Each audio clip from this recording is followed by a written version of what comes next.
नमस्कार। मैं रामनाथ प्रसाद, दर्शन शास्त्र विभाग डीएवी महाविद्यालय सिवान से आज ऑनलाइन कक्षा के अंतर्गत आपके समक्ष उपस्थित हुआ हूँ।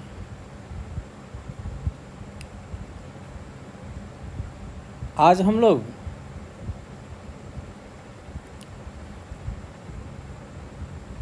व्याकरण के साधारण वाक्यों को तर्क वाक्य के लॉजिकल फॉर्म में बदलने का नियमों की व्याख्या करेंगे। पिछले व्याख्यान में हम लोगों ने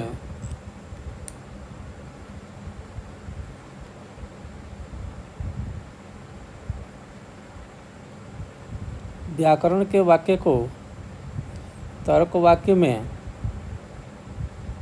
बदलने के पहले नियम की चर्चा की थी। आज हम लोग व्याकरण के वाक्यों को तर्क वाक्य में बदलने के दूसरे नियम को समझने का प्रयास करेंगे।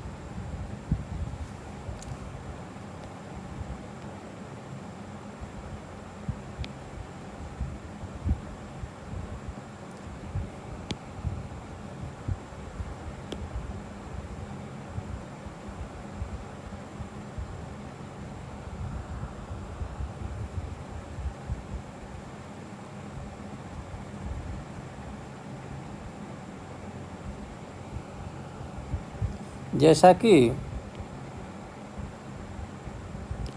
हम लोगों ने देखा है कि पहले नियम में कुछ निश्चित कैच वर्ड्स हैं जिनको पहचान कर और उसी के आधार पर हम व्याकरण के साधारण वाक्यों को तर्क वाक्य में बदलते हैं। वहाँ हम लोगों ने देखा था कि ईच, एवरी, एनी या ऑल किसी तर्क वाक्य में पाया जाता है और वाक्य अगर भावात्मक है तो उसको ए के रूप में बदल दिया जाता है, और वाक्य अगर निषेधात्मक है तो उसे ई के रूप में बदल दिया जाता है। अभी हम लोग दूसरे नियम की चर्चा करेंगे।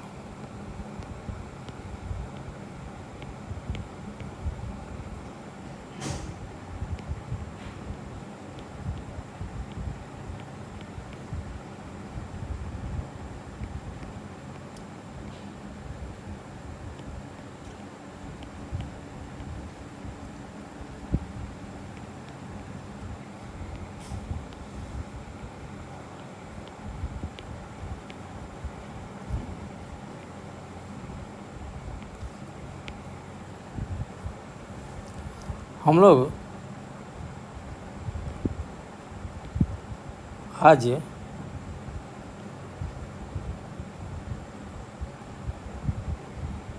नियम संख्या 2 की चर्चा करेंगे। दूसरे नियम में है कि जिस व्याकरण के वाक्य में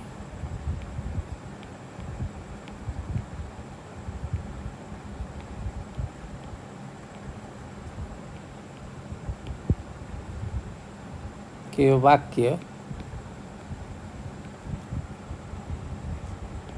में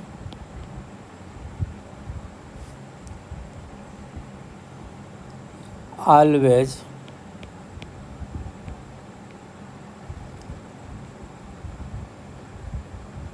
एब्सोल्युटली,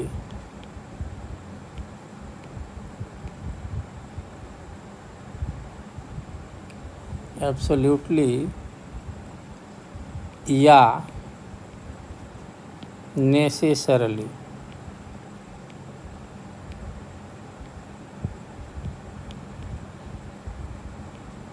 जिसको हिंदी में हम लोग सर्वदा पूर्णतया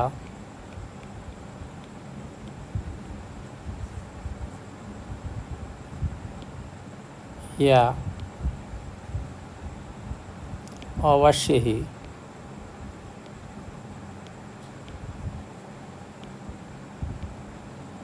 कहते हैं। अगर पाया जाता है तो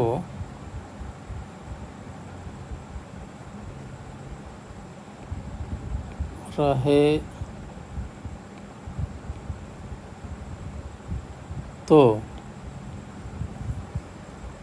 वाक्य के भावात्मक रहने पर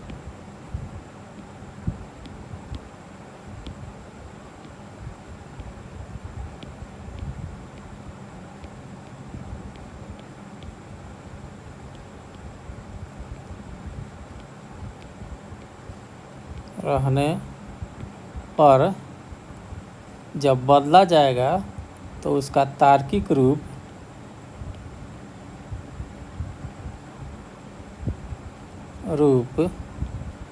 ये हो जाएगा।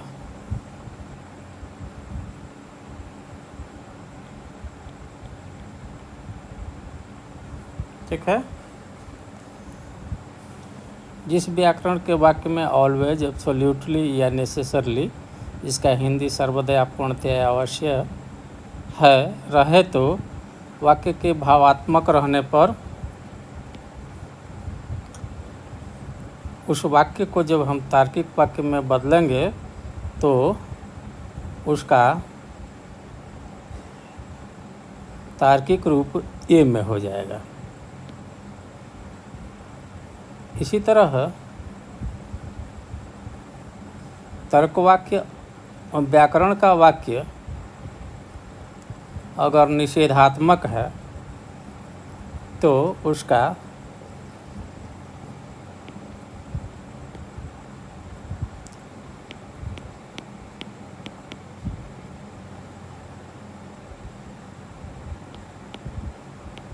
करण का वाक्य निषेधात्मक रहने पर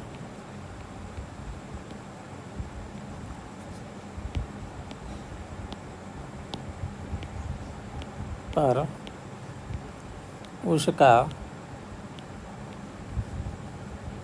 तार्किक रूप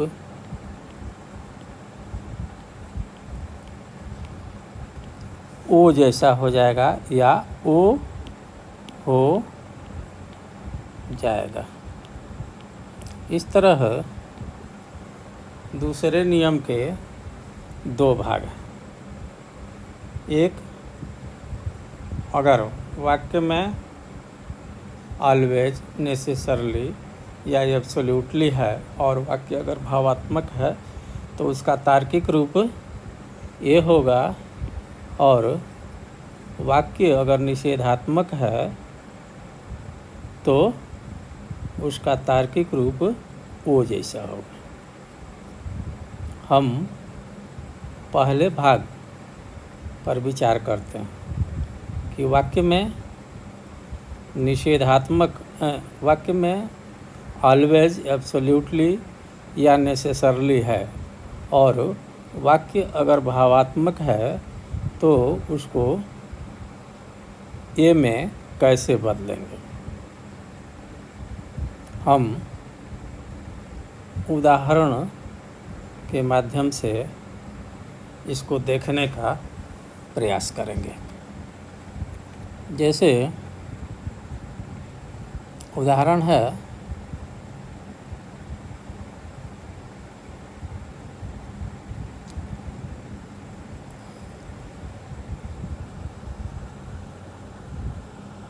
मान लीजिए एक उदाहरण,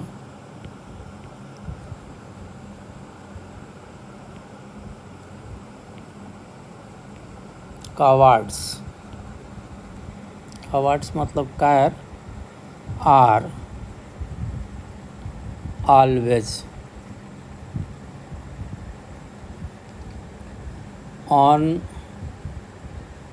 सक्सेसफुल सक्सेसफुल।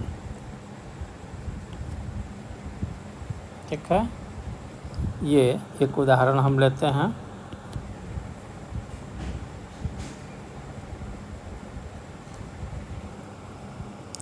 अब हम यहाँ देखते हैं कि यहाँ ऑलवेज शब्द आया है और इसमें नो या नॉट नहीं है, अर्थात वाक्य जो है वो भावात्मक है। हम यह देख रहे हैं, तो इसका तार्किक रूप जो है, लॉजिकल फॉर्म जो है, वह ए के रूप में होगा। तो ए का रूप क्या है? All S is P. ठीक है, ऑल एस इज पी है। तब इसको लॉजिकल फॉर्म में जब हम बदलेंगे ए के रूप में, तो हम देखते हैं कि सब्जेक्ट जो है एस जो है वो कावर्ड्स है, आर संयोजक है और अनसक्सेसफुल वो प्रेडिकेट है। तो ऑल एस इज पी के रूप में जब इसको हम बदलते हैं तो ऑल कावर्ड्स आर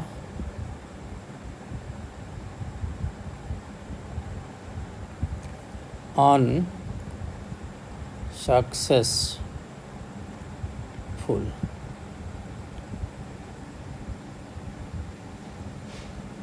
ठीक है, ये हो गया ए।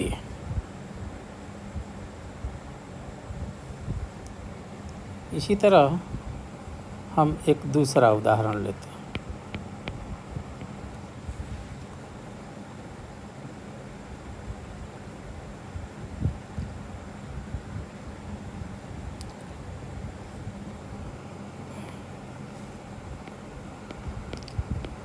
सुप्रीम कोर्ट जजेज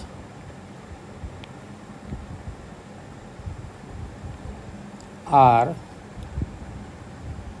absolutely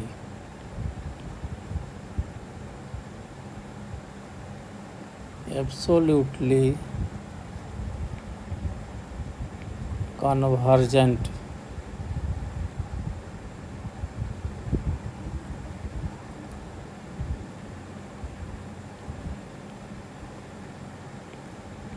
with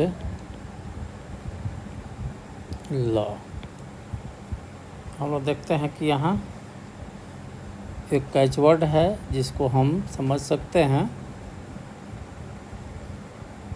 दूसरे नियम के अनुसार। यह जहाँ होगा और वाक्य अगर भावात्मक है तो उसका तार्किक रूप ए में होगा। इसमें सुप्रीम कोर्ट जजेज जो है वह ऐसा है, कंजर्वेंट विथ लॉ ये प्रेडिकेट है और एब्सोल्यूटली कैचवर्ड है तथा आर संयोजक है। तो इसका लॉजिकल फॉर्म ये होगा, ए का रूप है ऑल एस इज पी। ठीक है, तो फाइनली हम इसका लॉजिकल फॉर्म जब बनाते हैं तो वो इस रूप में हमारे समक्ष आता है। ऑल सुप्रीम कोर्ट जजेस, एस के बदले सुप्रीम कोर्ट जजेज, ऑल एस हो गया। आर भावात्मक कोपला लगेगा क्योंकि ये वाक्य है, भावात्मक वाक्य है, और उसके बाद हम प्रेडिकेट लिख देंगे कन्वर्जेंट विथ लॉ। ये हो गया ये वाक्य। इस तरह सुप्रीम कोर्ट जजेस are absolutely convergent with law का तार्किक रूप हो गया ऑल सुप्रीम कोर्ट जजेज are convergent with law A के रूप में। अब हम एक तीसरा उदाहरण लेते हैं जिसमें नेसेसरली का प्रयोग हुआ है। हम इसको मिटा दे रहे हैं।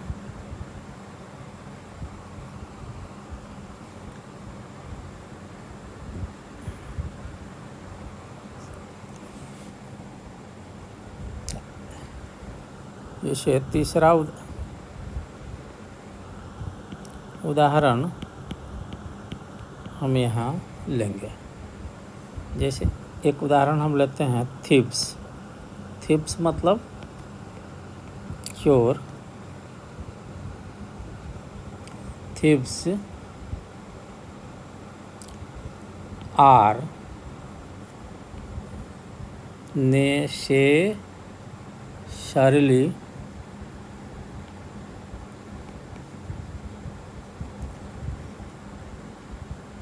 dishonest।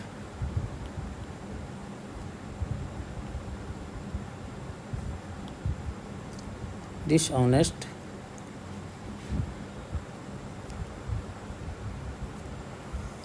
इसमें सब्जेक्ट हो गया ये एस, ये हो गया कोपुला,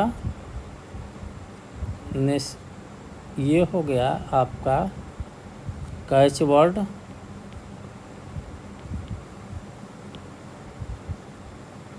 जो और ये हो गया प्रेडिकेट। अब नियम कहता है कि किसी भी व्याकरण के वाक्य में अगर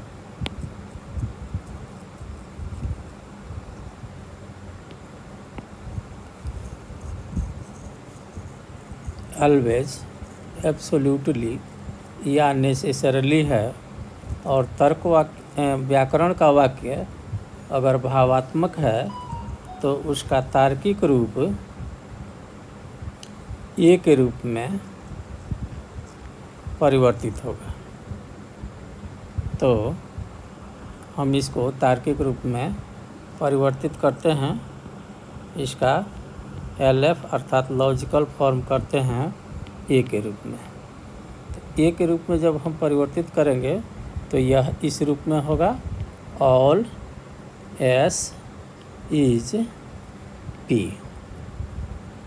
ठीक है, नेसेसरली है तो फाइनली इसका लॉजिकल फॉर्म हो गया ऑल एस के जगह पर थीव्स और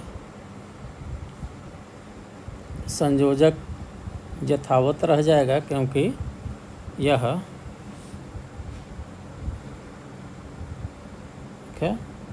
और उसके बाद P को हम रख देते हैं डिसऑनेस्ट। ये इसका तार्किक थीव्स आर नेसेसरली डिसऑनेस्ट का तार्किक रूप हो जाता है all thieves are dishonest.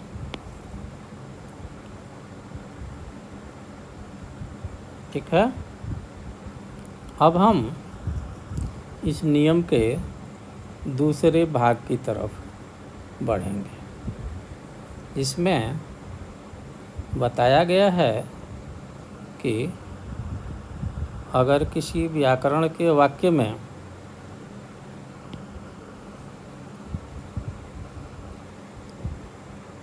Always, absolutely या नेसेसरली है और वह व्याकरण का वाक्य निषेधात्मक है तो उसका तार्किक रूप ओ में बनेगा। तो हम यहाँ इसकी चर्चा एक बार कर लेते हैं। अगर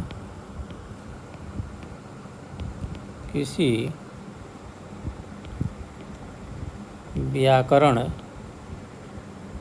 के वाक्य में ऑलवेज, एब्सोल्यूटली,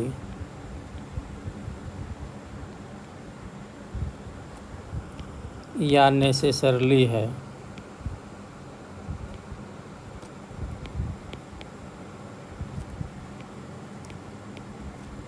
और वाक्य निषेधात्मक है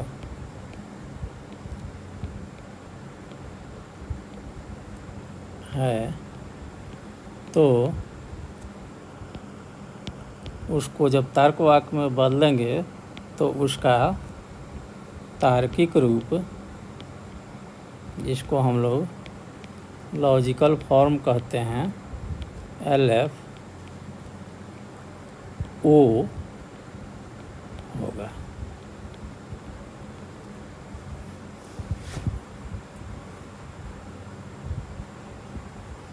उदाहरण देख लेते हैं। जैसे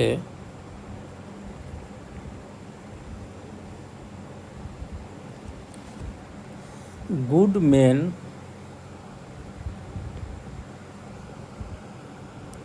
उदाहरण में पहला उदाहरण हम लेते हैं। Good man are not always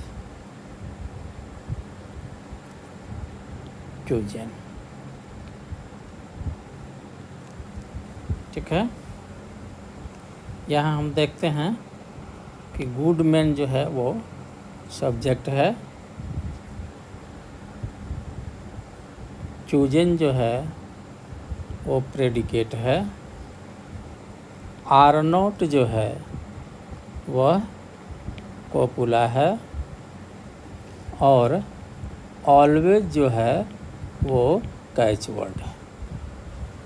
catch word always रहने पर कोपुला जो तर्कवाक्य या वाक्य के गुण को निर्धारित करता है, अगर नकारात्मक है तो उसका तार्किक रूप जो होगा वो ओ होगा। तो ओ होगा तो ओ का जो रूप है वह इस रूप में होता है, सम एस इज नॉट पी। ठीक है, तो अंततः इसका लॉजिकल फॉर्म होगा सम, उसके बाद एस मतलब गुड मैन, इसके हिसाब से उसके बाद संयोजक आर नॉट, उसके बाद प्रेडिकेट चूजन। ये हो गया ओ।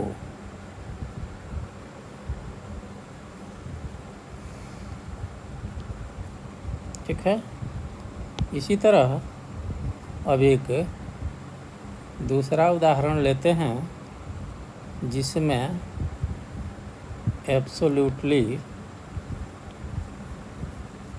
का प्रयोग किया गया है।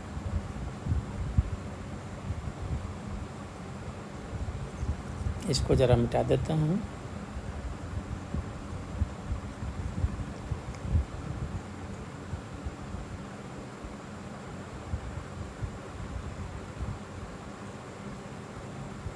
ठीक है, तो इसका दूसरा उदाहरण है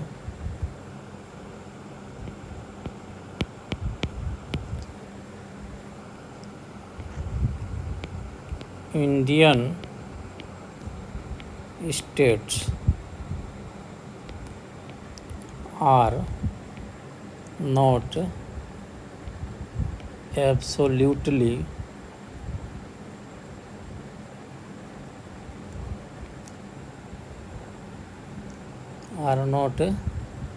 absolutely prosperous।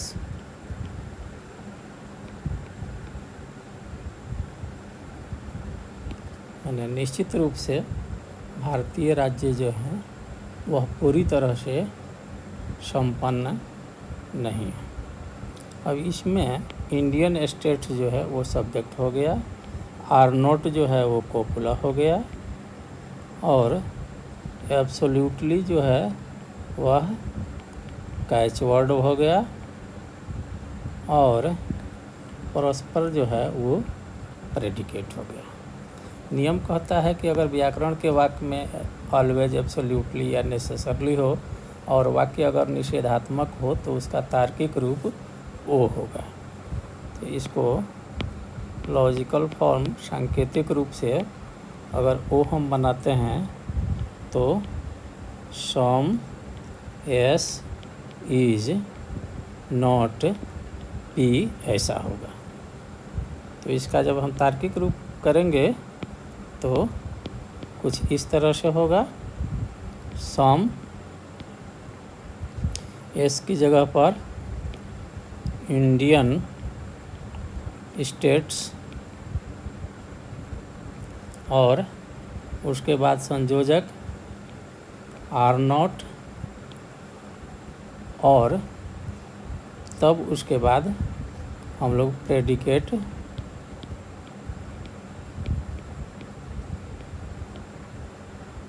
प्रॉस्परस रख देंगे।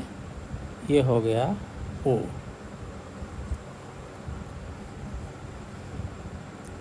अब हम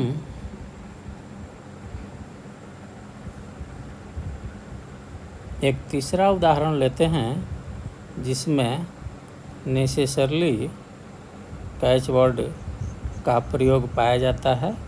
तब तक कि इसके हम इस उदाहरण को मिटा देते हैं।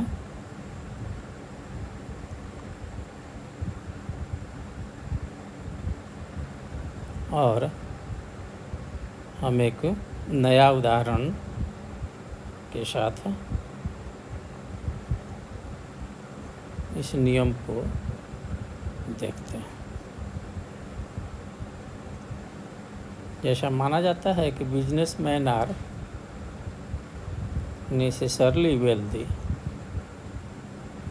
या बिजनेसमैन वेल्दी होते हैं ऐसा तो माना जाता है।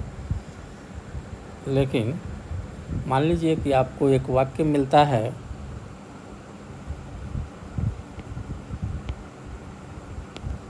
बिजनेसमैन आर नॉट नेसेसरली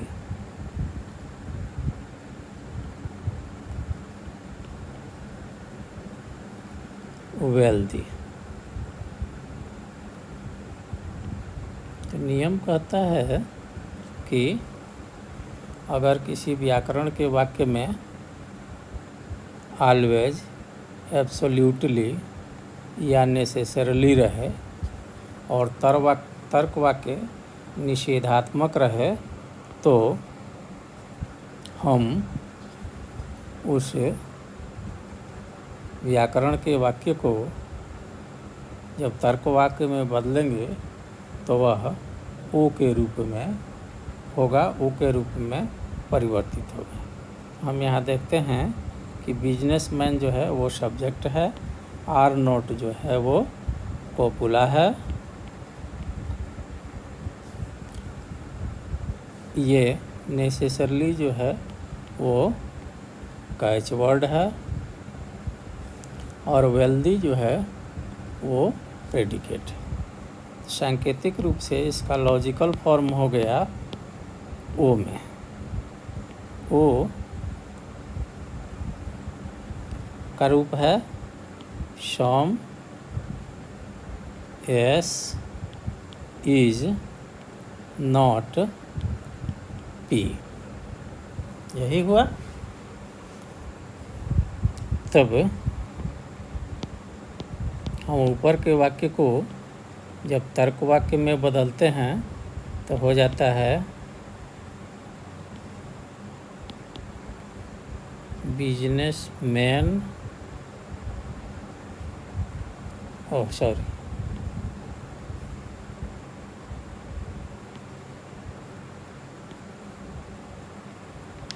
सम, उसके बाद से सब्जेक्ट, तो बिजनेस मैन, उसके बाद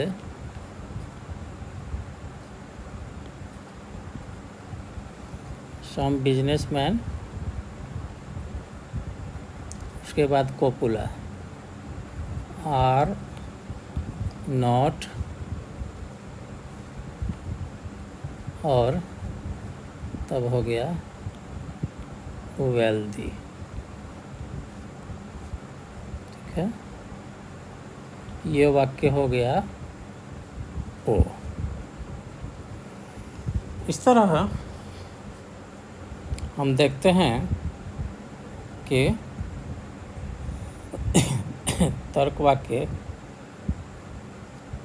में बदलने के लिए जब हम व्याकरण के वाक्य पर विचार करते हैं तो देखते हैं कि ऑलवेज एब्सोल्युटली नेसेसरली रहने पर वाक्य अगर भावात्मक है तो उसका तार्किक रूप ए होता है, और वाक्य अगर निषेधात्मक है तो उसका तार्किक रूप ओ होता है।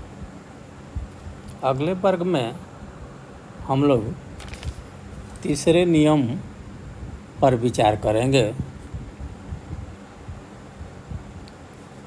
तब तक के लिए विदा।